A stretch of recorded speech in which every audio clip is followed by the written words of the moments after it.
Beef നിരോധനത്തെ പിന്തുണച്ച സുരേഷ് ഗോപി ഗോവധ നിരോധനം കേരളത്തിൽ നിയമമായാൽ ഒരു പൗരൻ എന്ന നിലയിൽ അത് അനുസരിക്കുമെന്ന് സുരേഷ് ഗോപി പറഞ്ഞു.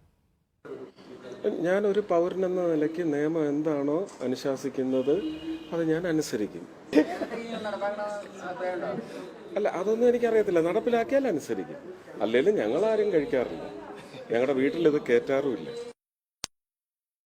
4 ദിവസം മുമ്പ് ഞാൻ ഗുരുവായൂർ അമ്പലത്തിൽ പോയിട്ട് ഒരാഴ്ചക്ക് മുമ്പ് പഞ്ചസാര വെച്ച തുലാഭാരം നടത്തി. അതെന്റെ ഫേഷ്യൽ പാൽസി വന്നതിന് ശേഷം വിജയ് മാധവ്, അയാളുടെ അനിയത്തി നന്ദിനി, എല്ലാരും കൂടെ നേർന്നിട്ട് നടത്തിയ തുലാഭാരമാണ്.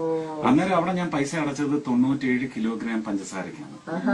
അപ്പൊ എനിക്ക് ഭയങ്കര വിഷമമായി. അയ്യോ, 94 97 പോയോ? 4 ദിവസം കഴിഞ്ഞ് വീണ്ടും അവിടെ എത്തി തീർത്ഥം കൊണ്ട് തുലാഭാരം നടത്തി. അപ്പോഴും 97 തന്നെയാണ്.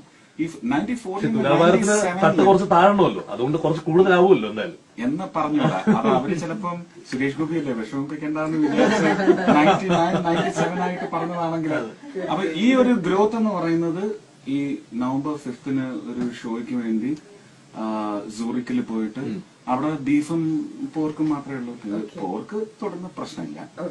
ബീഫ് അല്ലെങ്കിൽ പിന്നെ കുറച്ച് ഇലകളൊക്കെ കഴിക്കേണ്ടി വരും. അത് എന്റെ ടേസ്റ്റ് ബഡ്സ് ചിലപ്പോ എനിക്ക് കരണത്തെ അടിയ തരും കഴിച്ചിട്ട് ബീഫ് 4 ദിവസം കഴിച്ചതിന്റെ ഒരു ആഡ് ഓൺ ആണ്. ഇത് എന്നെ ഇപ്പൊ വിഷമിപ്പിച്ചോണ്ടിരിക്കുക. നിങ്ങളെ ഞാൻ കളിയാക്കിയില്ല, നിങ്ങളെ ഞാൻ വഴക്ക് പറഞ്ഞു എന്ന് പറഞ്ഞ പോലെ ഞാൻ കണ്ണാടിയിൽ നോക്കി എന്നെ തന്നെ ഇപ്പൊ വഴക്ക് പറയുന്ന കണ്ടീഷനാണ്.